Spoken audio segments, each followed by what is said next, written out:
తూర్పుగోదావరి జిల్లాలో మల్లవరం అనే ఒక క్షేత్రం ఉంది. అక్కడ సుబ్రహ్మణ్యుడు ప్రత్యక్ష సుబ్రహ్మణ్యుడు.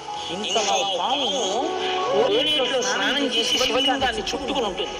అది పిల్లలు పుట్టినవాళ్ళు వెళ్ళి నమస్కారం చేస్తే పిల్లలు పుట్టారు. డాక్టర్లు పిల్లలు పుట్టారని సర్టిఫికేట్ వాళ్ళు పెట్టారు. ముఖ్యమంత్రులు కూడా వెళ్ళారు పీఠాధిపతులు. ఆ పాము కారణాంతరాల చేత శివలింగానికి తల కొట్టుకుని శరీరం వదిలితే ఇప్పుడు అలాగే ప్రతిష్ఠ చేసేసారు.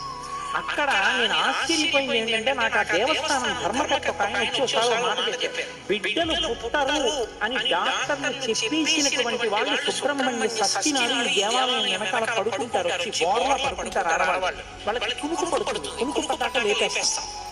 ఆ మరుసటి సంవత్సరం వాళ్ళు పసిపిల్లల్ని పట్టుకుని వస్తారండి.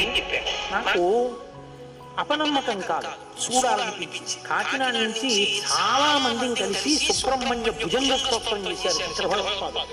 సుబ్రహ్మణ్య సత్యనారాయణ దేవాలయంలో చదువుదామని అందరం కలిసి వెళ్ళాం. ఆ రోజు నా ప్రసంగం కూడా అక్కడ ఏర్పాటు చేశారు. మీరు నమ్మరు, నేను తెల్లబోయండి. ఎంతంత సంపన్న కుటుంబాల వాళ్ళు బిడ్డలు పుట్టరు అని బెంగ పెట్టుకున్న తల్లులు సంటి పిల్లలతో ఎంతో సంతోషంగా వచ్చి ఆయనకి నమస్కారం చేసి